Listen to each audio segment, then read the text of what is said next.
Extreme Demons are some of the most popular levels in the game. Levels like Bloodbath, Bloodlust, the Golden, Tartarus, Zodiac, and countless others are prime examples of Extreme Demons that I am sure pretty much all of the community has heard of. These are simply the most popular levels in the game, and by extension the most revolutionary levels in the game. Look, I'm sure I don't need to go on and on about just how big these levels are. They are some of the most popular levels in the game. However, as time has progressed, the concept of an Extreme Demon has changed. They have evolved and there are now many questions arising in the community. Back in the early days of the game, an Extreme Demon completion was a big deal. However, nowadays, the idea of an Extreme Demon has broadened. We are given many questions. Are there too many Extreme Demons? How many is enough? What makes an Extreme Demon? In this video, we'll be answering these questions along with how the past and present of Extreme Demons relates to this, and ultimately explaining a dilemma associated with these levels. After the release of Cataclysm, the concept of an Extreme Demon was popularized. It inspired levels such as Bloodbath, which revolutionized difficulty in the game. But I am sure we all know this. The point is, back then, Extreme Demons were very scarce. It wasn't every day a new Extreme Demon preview was showcased or one of these levels released. Whenever a new Extreme Demon was announced, it was big news to the community. However, nowadays, it isn't hard to find a new Extreme Demon in the works somewhere in the community, almost on the daily. The phrase upcoming Extreme Demon is not as significant anymore because of this. So, in order to determine whether or not there are too many Extreme Demons in the community, you have to first figure out how many is too many. This involves taking a deeper dive into what we want an Extreme Demon to represent. If we want it to represent solely difficulty, then ideally there really isn't a cap on how many Extreme Demons can be made. While some suggest that one day we will hit a ceiling of what is humanly possible difficulty-wise, that doesn't mean Extreme Demons need to solely represent the hardest thing in the game, but rather the hardest difficulty rating. For example, while a lot of Extreme Demons are in the works currently, not all of them are trying to be a new top 1. Look, I know this seems super obvious, but it is still something we need to consider. If we go by this idea, then I would imagine Extreme Demons will eventually lose hype and perhaps become more rare than they are now. However, I am sure you have spotted some flaws in this idea. Firstly, if there isn't a difficulty ceiling, Extreme Demons will probably never lose hype, as long as there is always something harder in the works. Personally, I don't believe there is a difficulty ceiling, and that we can always make something harder, and I have some reasonings as to why I believe this. You see, I imagine difficulty will follow a curve like this. It slowly gets less and less steep, but still infinitely goes up. For example, back before Extreme Demons were so abundant, it was possible to have big difficulty jumps. But nowadays, or with this function, with the curve being less steep, there cannot be as big of difficulty jumps, but technically, you can still make something harder than the current top 1. Nevertheless, Extreme Demons also represent something else, which is community hype and excitement. Levels like, say, Bloodlust, brought a ton of life to the community. I'm sure we all have no doubts that some big Extreme Demon completions bring much needed hype to the game, especially considering that there hasn't been a major content update in like 4 years. However, this is nowhere near as powerful or as strong as it was back before Extreme Demons became so popular. Bloodbath, for example, was much more impactful than Bloodlust, since it was basically the first major Extreme Demon to come out. So, in a way, you could argue that we have too many Extreme Demons, to the point where they are taking away some hype that the community once had. But you could also argue that levels like Bloodlust have had no troubles despite this, so there really isn't a clear answer. Anyway, so to finally give it an answer to the question, do we have too many Extreme Demons? I would say that it depends on how we look at it. If we focus solely on difficulty, then there really isn't a cap. However, if we take into consideration community hype, you could argue that due to the large amount of Extreme Demons and upcoming ones, it is taking away some of the excitement that comes from them being verified. But as we discussed earlier, there are counter-arguments to these. The thing is, there is no clear answer. It all depends on your point of view, and even then, there are other things to consider. This is why I find the concept of an Extreme Demon and them as a whole very interesting. Aside from them being the hardest levels in the game, they have a place in the community and a greater purpose than to just represent the hardest levels. A lot of what we just discussed was very different back in the day. Back in updates 1.0 to 1.8, the concept of an Extreme Demon wasn't too big of a thing in the community.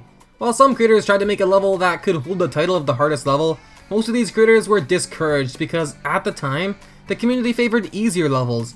Most of these top 1 demons at the time consisted of annoying timings, which wasn't very fun, which is also what made them so infamous. Fast forward to 1.9, and Extreme Demons finally started to come about as a real thing.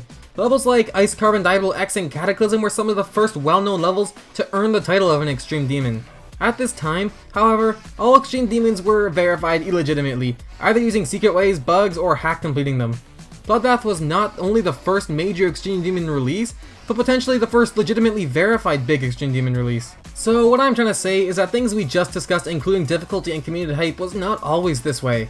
While I did briefly mention this, going back to this curve, earlier in the game it was a lot easier to revolutionize difficulty. Similarly, the excitement new Extreme Demon brought was much more significant back then, which is why some people argue that we have too many Extreme Demons nowadays. One of the reasons Extreme Demons are far more abundant nowadays is because of just how much more skilled the community has gotten.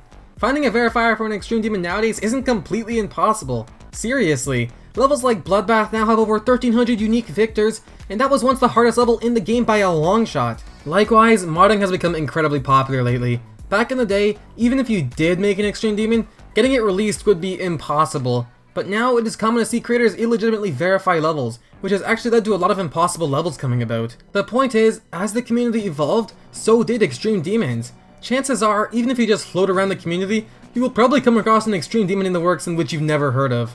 However, one thing I haven't touched on too much yet is the scale of some of these projects. While anyone can make an Extreme Demon, only a few actually get some incredible recognition. So while you may see a new upcoming Extreme Demon preview from a corner of the community, the chances of that actually becoming a big and meaningful project are slim. So to some degree, I wouldn't say that Extreme Demons have lost all their significance, since while most are irrelevant, there are some that go that extra mile and become a big and meaningful project. Now, for the future, I assume things won't change much. Even if we take a look at the function we analyzed earlier, there isn't much change set to happen in the near future if we go by this model. Most likely, the community will get even more skilled and the Extreme Demon difficulty will either accompany a larger skill range, or easier Extreme Demons will become insane demons. I find it hard to believe that difficulty in this game has come so far that it is actually not unlikely for, say, levels like Bloodbath to become insane demons. This is why I really think that Geometry is potentially the hardest video game. While I do think that difficulty increments are going to slow down, not only will they never stop, but even how they are now is incredibly difficult. It takes years of practice to work up enough skill to beat some of the hardest levels in the game currently, and I can't even begin to imagine how much harder levels in this game will get. So we just discussed a lot about Extreme Demons. Now it is time we finally discuss the dilemma that is what makes an Extreme Demon. The potential problem with Extreme Demons, as we went over earlier, is just how many there are as well as the fundamentals of what makes an Extreme Demon. There is an abundance of them, which has taken a lot of the purpose out of the rating, and what makes one of these levels can be debated. So I know I mentioned this earlier, but the answers are quite complicated. Bringing back this curve for the final time, you could argue that there will always be a difficulty increase, even if by just a little bit. Although there are counter-arguments to this. You could say that the difficulty increments of the future will be so tiny that it wouldn't even be noticeable or have any significance. You could also just dismiss this model as a whole. Even if you decide to think of Extreme Demons as more than just a difficulty rating, it could be said that they are losing their significance because of the abundance of them. But, as we also discussed, you could argue that the vast majority of Extreme Demons don't actually go anywhere. You see, this matter is just one big dilemma, which is why I find the idea of an Extreme Demon so interesting. Extreme Demons are such a big part of the game. They represent the sheer scale of difficulty in this game, as well as the biggest levels to have ever been released.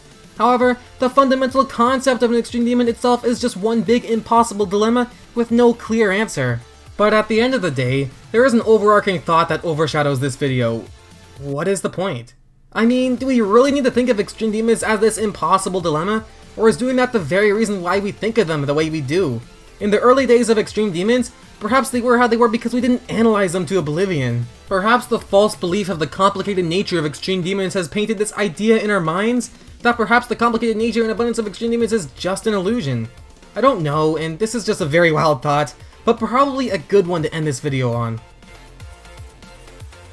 So this sort of just ended up just becoming one big rant of mine rather than a structured video, but I still think that we discussed some interesting concepts. If you like this video and my other content, please consider subscribing, as I am just a very small content creator at the moment. So thanks for watching, and hope you have a great day, as always.